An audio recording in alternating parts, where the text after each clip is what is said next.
Hey, Annette, it's Otto, of course. I'm sending you this video because I wanted to go over this with you right now, or as soon as possible. But I went over this with Sandy. It's all typed up in the email, but of course, emails have misunderstandings built into them. So I wanted you to hear from Sandy exactly how she felt. But she feels that this is unfair, and I'm just going to let her finish off and go ahead and say it. Sandy, I want you to tell her what you've told me about this transaction. Hi, Annette. Sorry, and I apologize for the face-to-face. I'm not used to very good in front of the camera, but I was going over the situation with the post-closing issues with Otto, and I feel that what has been brought to his attention is based upon one post-closing issue that was horrible last week. I have to say we have had to set up a little separate department for the post-close issues that we have. We have approximately 3 to 4 a month that come up, and I feel that I know the urgency on post-close, and I want you to know that I respect that. I do understand that it's an urgent matter. Both Audrey and I try to get back as quickly as we can. We work on them very hard. In this particular case is Petrini, and I feel like our overall performance for post-close issues are based upon Petrini, which was a really bad situation. I did talk to Jan after everything that went with the communication that went back and forth with the emails, and I thought that we had cleared this up. Apparently it didn't get cleared up because it was brought to Otto's attention. I now know, and I firmly believe that this was all my fault because I should have in fact contacted the client. I was just too busy, really busy at the time, and I got overwhelmed, and I asked Zoa to do it.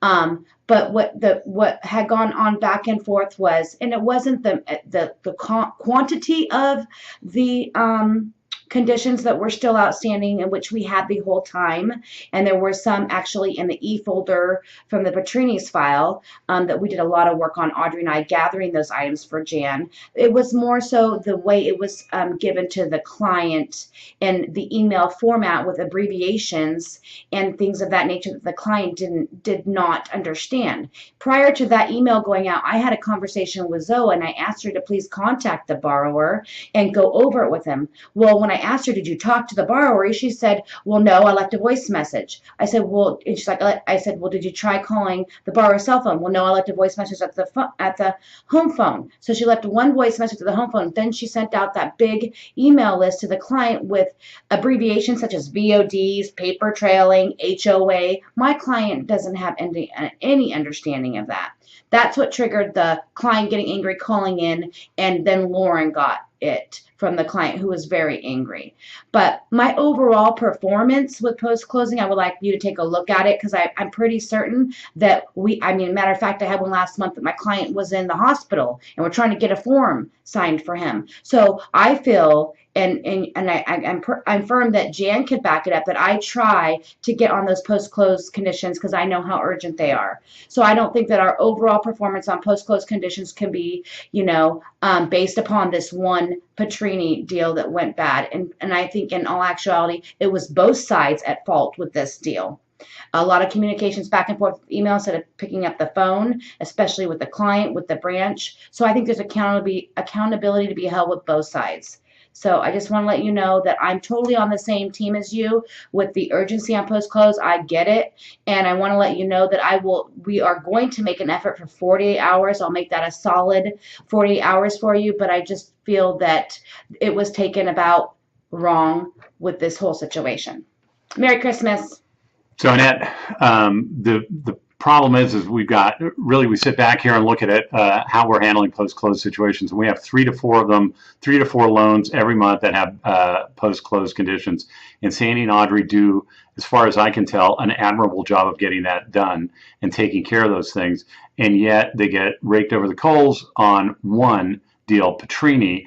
And a big part of that Petrini problem was brought on by Zosa, and the way she handled it. If you read the context of her email, it's full of industry jargon, which no borrower is really going to know what's going on. So, and now she throws this onto us, that Sandy is problematic, and now all of a sudden we get labeled as problematic, and that's wrong.